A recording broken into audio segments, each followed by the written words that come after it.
Hello, everyone. January 4th, 2024.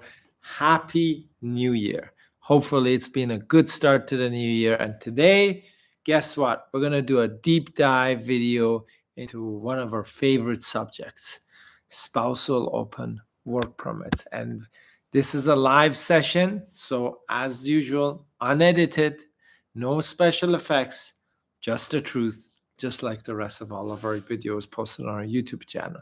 There's been a lot of confusion with the Spousal Open Work Permit eligibility for spouses and common law partners of applicants who are applying for a work permit or already have a work permit inside Canada.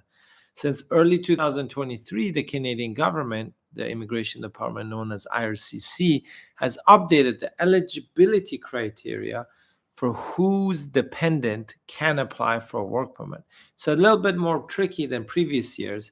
We're going to clarify these eligibility criteria today at a very basic level so anyone can understand them here in our live stream today. Okay, so thanks for joining. And again, right afterwards, we're going to go into our live question and answer period on our YouTube channel where you can ask any questions, any points, and comment, and we will respond to that. Quick introduction. Who am I? I'm Reza from SOWP Canada. We're a licensed immigration firm, and our office specializes in helping businesses, business people and families move across borders. Is this what I do for a living nonstop? Of course not. I'm not an actual full-time YouTuber, but I work hands-on with our licensed team working on actual applications and communicating with the immigration departments and the overseas embassies on a daily basis on behalf of our clients and the clients of our B2B partners. Why are we posting this video? Well, these are made for the purpose of sharing our hands-on immigration knowledge with our worldwide audience, including but not exclusive to existing clients, potential new applicants, and immigration consultants and agencies. If you're thinking about immigrating, we're here to help. Get a free email assessment with us by filling out the form down below this live video and this video after it's posted. And of course, if you're an active immigration practitioner, we can assist you with outsourcing your back office operations, including assessments, processing, and pre-post landing support. Remember, folks, we are a global mobility solution provider. We're not just an immigration firm. Anyways, let's jump into it. We're going to dissect the eligibility criteria for the spousal work permit, the spousal open work permit. It's not as difficult as you think, actually, although it may look complicated when you initially have a look at the IRCC website. This information is relevant both for open work permits for international students, spouses, and partners, and PGW applicants and holders who want to have their spouses or partners apply for an open work permit, as well as LMI and LMI exempt work permit programs. Keep in mind, certain exemptions and exceptions apply for specific types of, let's say, LMI exempt work permits, let's say if it's a free trade agreement.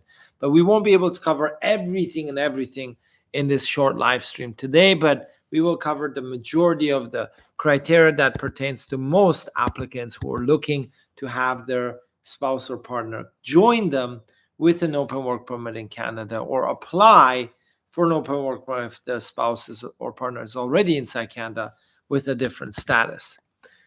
The best way to identify and figure out if your spouse or common law partner is eligible is to answer any of these three questions we've outlined. If you answer yes to any of these three questions, then it's a positive sign that your partner or spouse can be eligible for an open work permit application if you are basically a work permit holder. So question number one, you as the main applicant have an offer of employment from a Canadian employer in an occupation which is NOC code tier category 0, 1, 2, or 3, or already, or another scenario, you're already on a work permit within Canada working in this NOC code, which is the tier levels I just explained, with your work permit while it's valid for at least 6 months or more.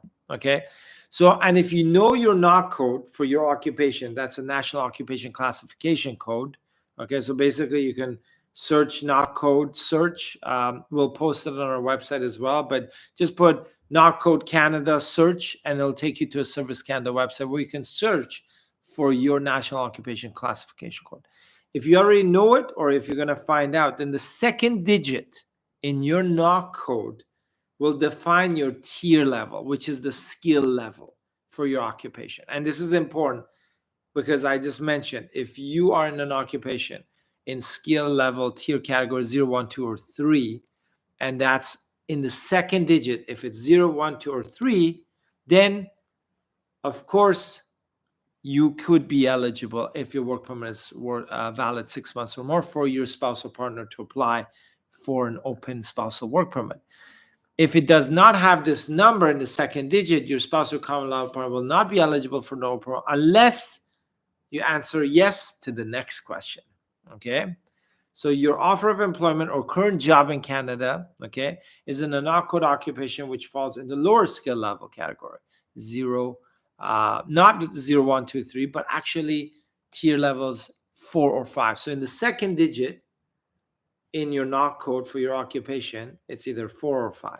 However, if your work permit is not based on a low-wage LMI or any agricultural temporary foreign worker stream, or even seasonal or not, then your spousal common law partner will be eligible to apply for spousal open work permit. So just to recap, you're in a lower tier category skill level occupation, and you're not on a low-wage LMI work permit or any kind of agricultural temporary foreign worker program. Examples of this scenario can be you're working as a cook or server or even on a farm, but on an open work permit or an LMI exempt work permit, such as a postgraduate work permit, not a closed work permit, and you're in this lower skill level and you're in a low wage, then you're fine.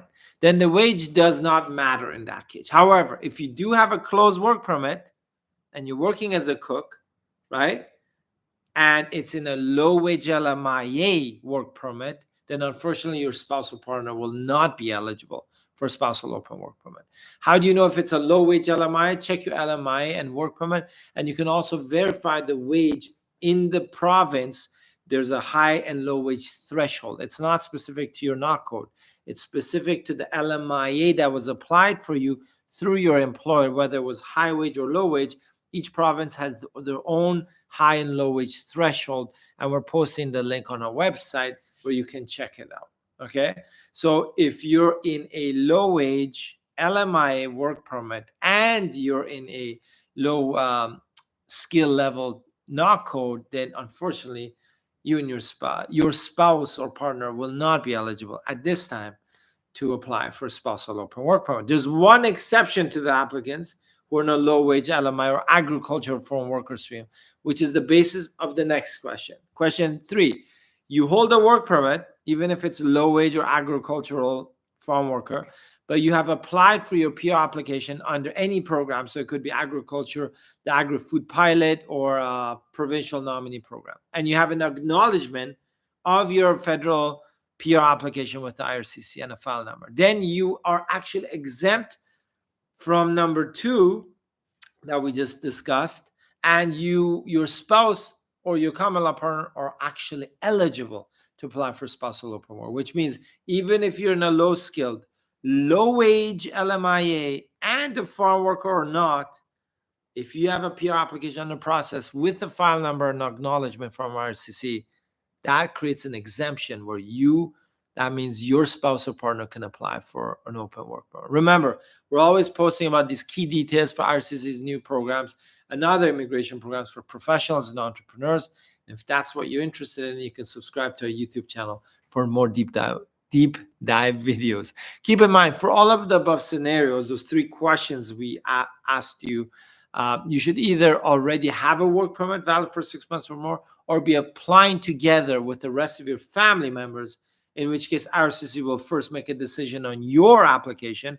You're the principal applicant, your work permit, and then your spouse in common law's spousal open work permit when they've decided already on your application, which means you meet the eligibility criteria based on your occupation and the type of work permit, the LMI, if there is an LMI, and if it's high wage or low wage.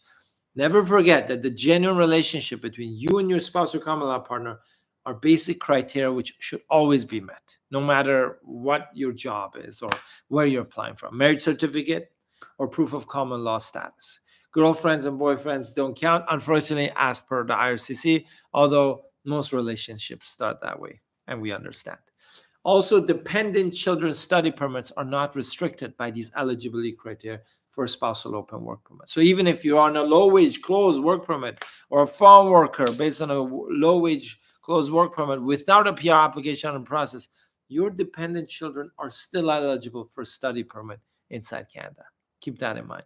Here are a few examples of specific scenarios to give you an idea if your spouse or common law partner could be eligible for the open work permit. So we're going to cover 3, scenarios here, maybe 4. And just to give you an example of what we mean by knock codes and eligibility. So let's look at scenario A. You're a cook or pastry chef inside Canada, or a closed work permit, let's say in Toronto, and you're getting paid $18 an hour, roughly 18 or 20 even, right? Nobody pays higher than that. Your knock code would either be tier levels 2 or 3. So the skill level of your occupation knock code would be 2 or 3, but you're on a low wage LMIA. Since you're in a high skill tier, if you meet the rest of the eligibility, your spouse or partner can apply for an open work permit. If you're applying for your own work permit from outside or inside Canada for the first time as the main applicant, then you can apply with your spouse and partner, and as long as you meet the eligibility and they do, you can ask the officer to process their application as soon as they've decided on your application. So you could already be in Canada and your spouse or partner could be applying from inside or outside Canada, or you could all be applying together because you're the main applicant, you have received an offer of employment, you meet the eligibility criteria, you have eligible dependents such as a spouse or common, and they're applying with you.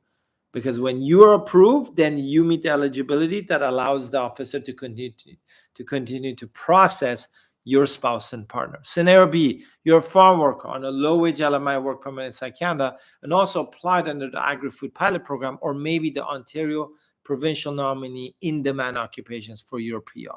After you received your provincial nomination in Ontario, you applied to the federal government, you received an acknowledgement of receipt and a PR file number.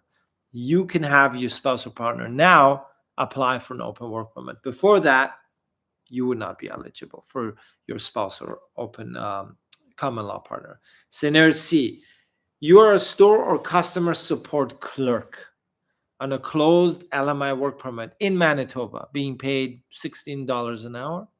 Your knock occupation and tier level is 4. This means you're both in a low wage LMIA closed work permit and a low skill level tier 4, making your spouse or partner ineligible to apply for an open work permit unless and until, let's say, you change your job or maybe position through another LMIA, or you have an ongoing PR application under process. And folks, newsflash, just having your name in an express entry pool without an invitation or PR application does not mean you actually have a PR application process. So a lot of people think by having their name in the express entry pool, they have a PR under process. That's never the case. I've heard that so many times in my consultations. Scenario D, the same scenario that I explained, that you're store or customer clerk on a closed LMI work permit, low wage, getting paid in Manitoba. But in this case, scenario D, you're a customer support or clerk or store clerk, but you're on an open work permit, such as a postgraduate work permit. Then you would actually be eligible to apply for your spouse and partner's open work permit because you're not on a closed low-wage LMI. You're on an actual open work permit. I hope the above scenarios have provided some real-life examples which you can utilize to understand your own scenario and application, whether to apply or not to apply for your spousal open work permit for your common law partner or spouse. If you like immigration hacks, creative immigration solutions, or key analysis, and the exposed truth about immigration policies and updates, then you can click on the subscribe button for our YouTube channel. And if you're thinking about immigrating, whether permanently or temporarily, you're at the right place. We just don't offer immigration. We actually offer solutions. I can guarantee you only one point. You'll know what to expect, the entire process clearly laid out for you, and all the risks identified, including costs. Our legal agreements are based on payment milestones, which are linked directly to your application progression. We don't take 100% advance payment for business immigration clients. You're in full control of which program you choose for your immigration. We give you all the options you're eligible for, and then you decide. Does your local immigration agency offer you this? You're in full control. We have a $1 million liability insurance which protects you and us from fraud or mistakes, as well as a dedicated client trust account with our Canadian banking institutions. Our team speaks over 9 languages, and we help applicants from over 50 different countries during the immigration process. And I'm not kidding. Okay, I actually counted it. Okay. Click the link below this video and get a free email assessment for eligible applicants only. And if you're ready to apply, you want a one-on-one session with me or one of my licensed immigration team members as part of Ingwe's team, you can book a session directly using the consultation link, again, included in the description of this video. And if you want to make of course, you're wondering, why should I do a one-on-one session? Well, of course, you can test drive our immigration knowledge before you book the one-on-one consultation with me or my team members by tuning into our YouTube channel one Thursday a month at 11 a.m. North American Eastern Standard Time, where we answer all of our audience's immigration questions on our YouTube channel for free on the spot. And of course, we are in our live session right now. So happy to see everyone, and we're going to jump in and answer questions, look at your comments. Hopefully they're nice comments. Thanks everyone for joining. So our first audience member who's posted is Rosita. Hi, Reza June. Hello, Rosita. Nice to see you. We've got Strawberry Shortcake. Oh, that's a nice and delicious name. Happy New Year, Reza. How's your holiday? Happy New Year. Happy 2024, the year of the dragon. Ravneet. Ravneet, nice to see you. I know you sent me an email. I've been a little bit tied up with travel. Long time no see. Good to see you back here. My only question for today, a little long though. Okay, sending in 2-3 parts. Okay, good. This is faster than email. You know that. I know that. Okay, so I received a permanent residency confirmation. I received permanent residency confirmation portal email from IRCC on 12th of October, 10 days after I moved back to India due to expire of my work permit. Correct. Now in India, without a valid visa, I can't complete the virtual landing. Despite raising web forms, I haven't received a PR visa request letter or any response from IRCC in almost a month. What should I do now? A, keep waiting for the PR visa request letter, which might take more months. 2, apply for visitor visa, go to Canada and complete the COPR. No. That is not the way to do it. Unfortunately, you're stuck in the IRCC black hole. It's the one where they make a mistake and they don't realize you're outside of the country, but they're processing you inside. As I mentioned before, one of our startup groups had similar situation. Or I have the option to apply for a travel document. No. You cannot, because you're officially not yet a PR with a PR card. Please advise on what's my best option. The best option, and probably the only option, you cannot apply for visitor visa. You're not eligible. Okay, it would be way wrong. You'd have to coordinate and continue to communicate with IRCC for them to send your process PR request and the confirmation through the embassy, okay, in India, for them to do a passport request, give you the visa so you can do a landing. Yes, it may take several months. You're already past that point where it's been over a month. You need to continue to web form. You need to continue to email the embassy, and you need to maybe even call and see how you can get access to it. It's very difficult because IRCC doesn't have clear communication channels that are responsive, but you literally have to bombard every single channel that you can with the IRCC to get it sorted out. This is the only way, Ravneet, that you can get it sorted out. Okay, it has to be sorted out on the IRCC side. You cannot come with a apply for visitor visa, come or any of these other suggestions you had, or a travel document. You cannot do that at this stage. Okay, so you are at the mercy of the IRCC to sort this out. It can take 2-3 months.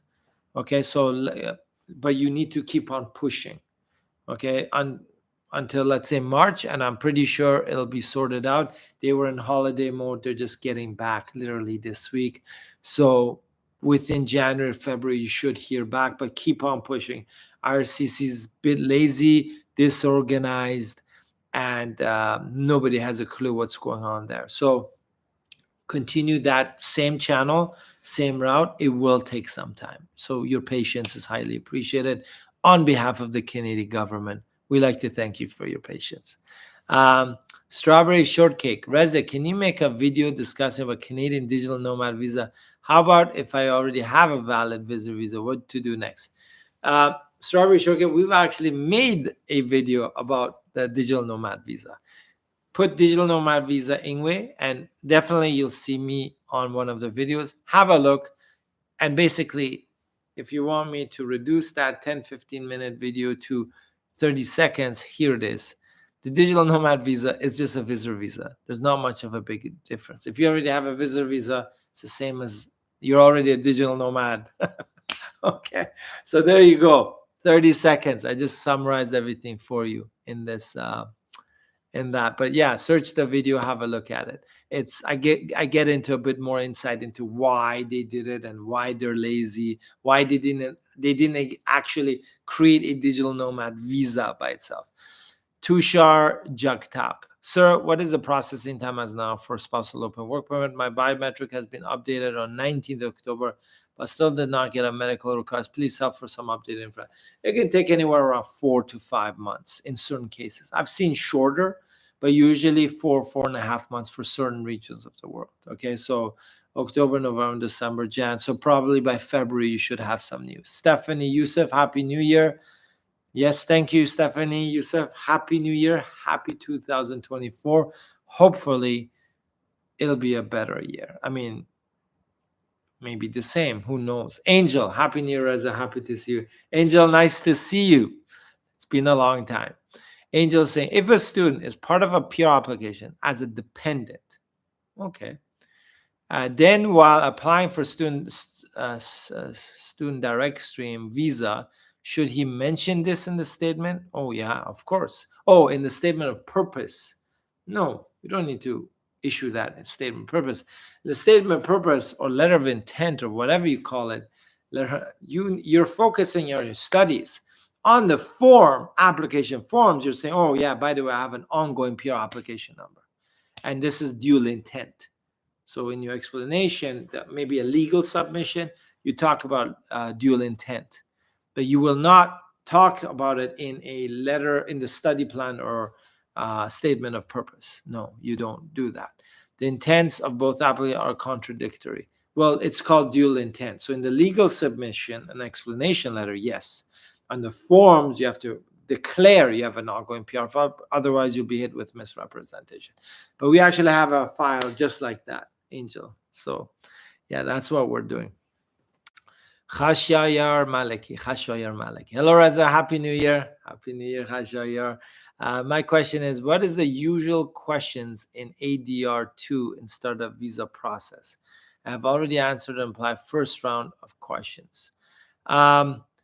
So I've made several videos on this, Khashayar.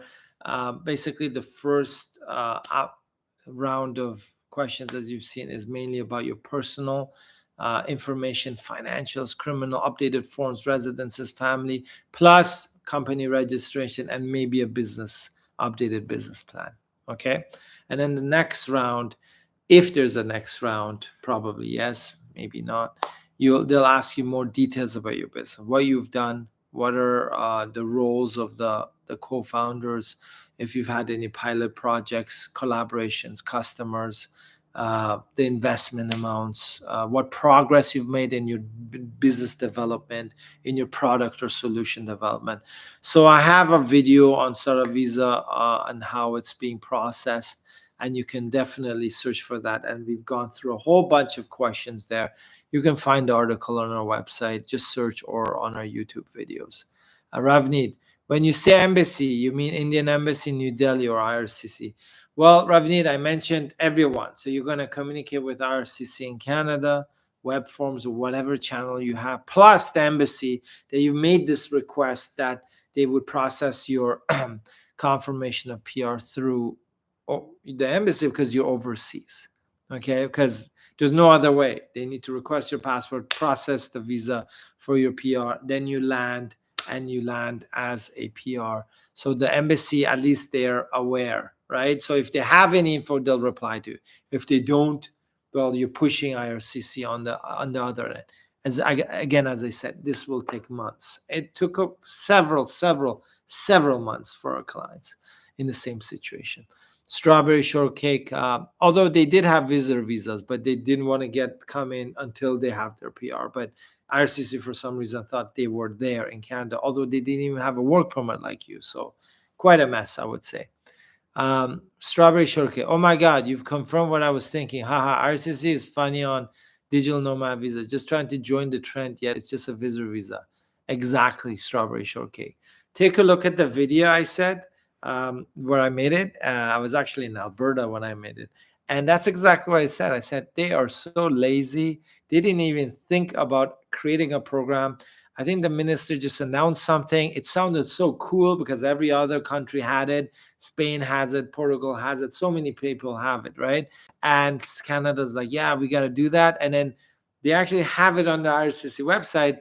But then when you click on it, it leads you to a regular visitor visa. So I explain why this happened, what happened, and if you do apply as a digital nomad, how you should apply potentially to the IRCC through the embassy, and the fact that probably most IRCC officers, visa officers, have not received training for this type of digital nomad visa. So it's funny all around. Hoorah. Ravneet Kaur, thank you, Reza, for answering my long question in detail. No problem, Ravneet. Always good to see you. Once a month live, Ravneet. I know you mentioned you disappeared. No, once a month. Strawberry shortcake. Thank you so much, Reza. No problem. Strawberry shortcake. I love your handle name, by the way. It makes a real difference to verify information from real trusted immigration consultants rather than listening to random YouTube videos hyping up digital nomad visa if it's the next big thing. Well, okay. I'm going to give you a little bit of a speech of why people talk about digital nomad visa, with the Canadian side, at least, not the rest of the world, because the rest of the world really has a digital nomad. Even, all sorts of places do have it. It's a trending keyword with SEO, with Google search engines, video SEO and all that, right? So other marketing firms who are working for immigration consultants or immigration companies that have their own in-house marketing see this as a trending word for SEO purposes to get better ranking. And what they do is they talk about digital nomad visa, right? Because, hey, they want to be ranking. They want to get better, more traffic, more lead generation. So what do? They need to check the highest ranking keywords for SEO purposes. So they're going to make articles, they're going to make videos about it, right? I don't know if anyone's actually made a webinar about it. And yeah, that's why we made it as well. But there in the video I mentioned, basically, it's just nothing. So I gave you guys the truth because that's our motto here: expose truth, right? We don't fluff it up. So we talked about digital nomad visa. Yeah, it's trending. If you if you search the digital nomad visa on YouTube, I'm pretty sure my face will come in that first page of videos. But unlike others, it's not the best, the next biggest thing ever. It's actually nothing. It's just a repackaged. Imagine McDonald's selling their cheeseburger, repackaging it and calling it a burger with cheese. Okay, that's what it is. Yeah, I stopped eating cheeseburgers a long time ago. Sorry, folks. Pardeep Rathi. Hello, Reza. I have applied for a spousal open work on 17th November, but it's more than 48 days and no updates. Ooh, 48 days in, how in dog years, I don't know if anyone's heard about that. Like a 1-year-old dog is actually 7 years old in human years. Okay. IRCC has something like that. Okay. So 48 days in IRCC lifetime is like 1 day in human time. Okay. So in human time, Pardeep, 1 day has passed. you still have to wait for several months to get some information, a response, a decision, an update. Okay, 48 days is nothing. Okay, and if you've never had a pet, or you've never heard of a 1-year-old dog being 7 years old in human years, well, I just educated you on that point, and I just educated the public that 48 days in IRCC timeline is actually 1 day in a human timeline. Okay, so there you go, folks. Sorry to say it. Tushar Jagtap, thank you so much for your reply. Happy New Year, Tushar. No problem. Happy New Year. I mean, hopefully 2024 will be a good year, and maybe even a better year in terms of IRCC mistakes, IRCC delays, IRCC bloopers, and stupid programs like the digital nomad visa that they announced, which was pretty useless, to be honest with you. So hopefully 2024, let's call it, let's hope for the year of reality check for IRCC. And I think the new minister, and if you don't know who that new minister that got appointed several months ago, I did a video, an in-depth video about his background. If you want to go into that and watch that, I think he's more of a realist. So, and he's indicated that in his recent speeches and announcements, that he wants to kind of make everything a bit more realistic. Maybe less applicants, maybe less, allowing less students or workers into the country, but at least the people they want to bring in, they process correctly and on time. That's much better. That's kind of like you book a hotel, you book like a flight, and the airline has sold it to 300 people, although the airplane can only take 100 people. That's exactly what IRCC has done. They've probably oversold themselves through study permits, work permits, and all these programs 3 to 5 times more than their capacity of processing. Hence, mistakes, bloopers, and delays. Strawberry shortcake. Your honesty and transparency is amazing. Thank you. I will check out all your videos that I've missed during the holidays. No problem, Strawberry. I mean, we didn't have as many videos as we usually did during the holidays, but if you're bored and you want to watch something funny, yeah, watch some of the videos. Shahzad Gul Mohammed. Hi, Raza. Happy New Year. Happy New Year. Happy 2024. Hopefully, it's a good start. First 4 days. Hopefully, it's a good start for everyone. Strawberry, haha. Dog ears comparison is perfect. Yeah. Shahzad Gul Mohammed. If one gets a letter of support during startup visa process, will his dependent get a study permit automatically, or the dependent has to apply for study visa separately for the university under the graduate education? There you go. Good question, Shahzad. From what I can understand is that A, you don't have representation from a lawyer or consultant, or 2, you do, and they just got you the letter of support and left you with all these questions later on. If you get a letter of support, you apply for permanent residency, okay? And your dependent child can apply separately for study permit while they declare that they have a PR application under process under your file. Maybe you're the parent, right? As dual intent. Or if you're applying for work permit, they can also apply with you as a dependent on a study permit. However, they can independently also apply for study permit, as I mentioned, and just declaring their dual intent and the fact that they have a PR application. So you have to apply. You don't get it automatically. And everyone who's watched our channel, our YouTube, and is following us knows there's nothing automatic with the IRCC. Like, even with your PR and work permit, you have to like really work to get those PRs and work permits going. There's nothing automatic. You apply for your PR after the letter of support. If you want, you apply for your optional work permit within the 6 months of your validity of your letter of support. And if your dependent children want to study, you have to apply for those as well. Nothing automatic, Shahzad, with the IRCC. Everything is manual. It's like manual labor, basically.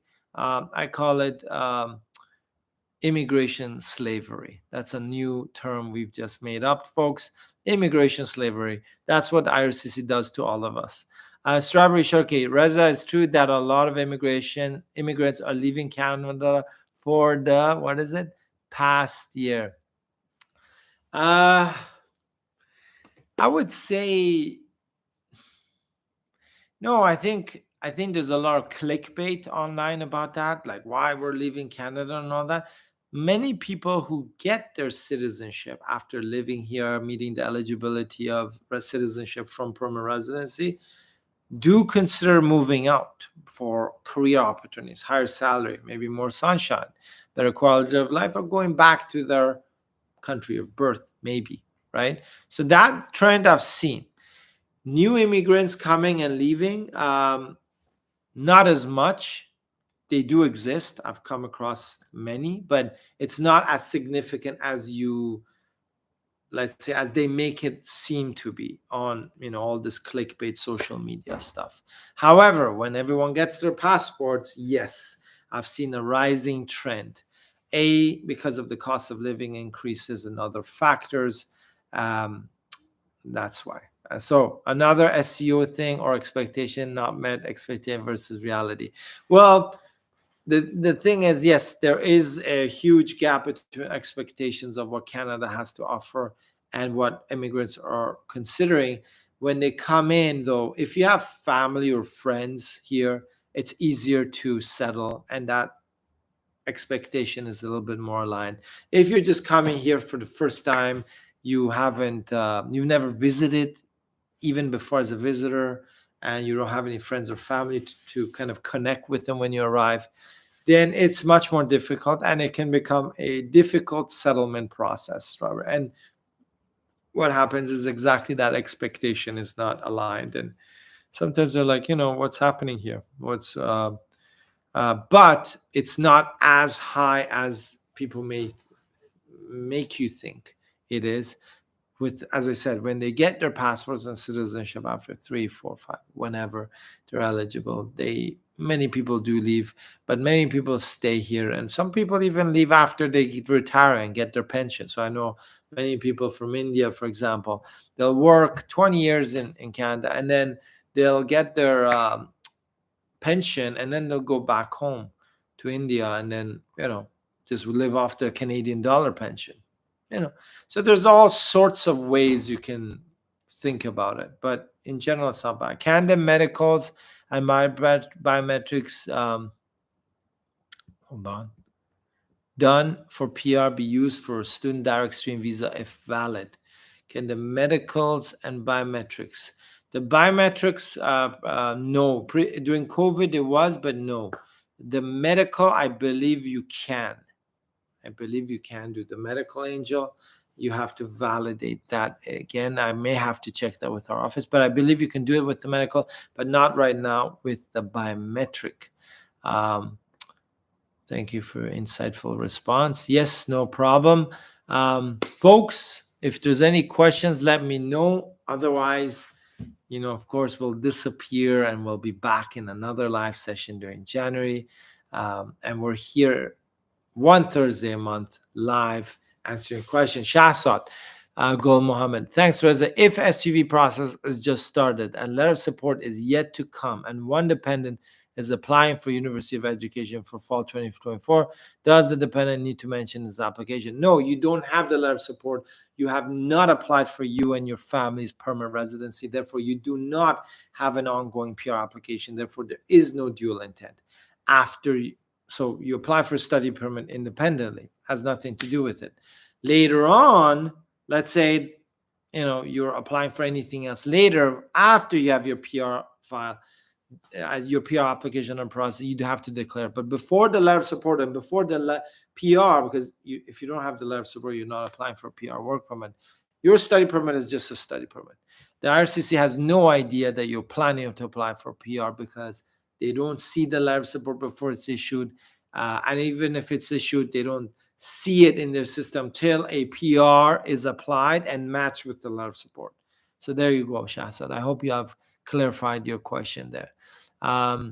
Folks, thank you for joining us in our first YouTube live session of 2024. And I hope it was a good one. I mean, it was good to see everyone back here. I mean, we're missing a lot of folks from our previous lives because think they dropped out a little bit since there wasn't a live for a few weeks. But again, we're here once a month.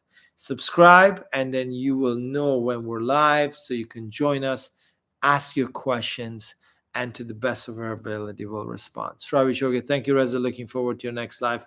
Definitely, folks. Thanks, Angel, for joining us. Ravneet, good to see you. Strawberry Shortcake was the first time we interacted online, but it was a good one. You were very proactive. Shahzad, nice to see you. Pardeep, great to see everyone here. And Khashayar, Maliki, Stephanie Youssef, Happy New Year again.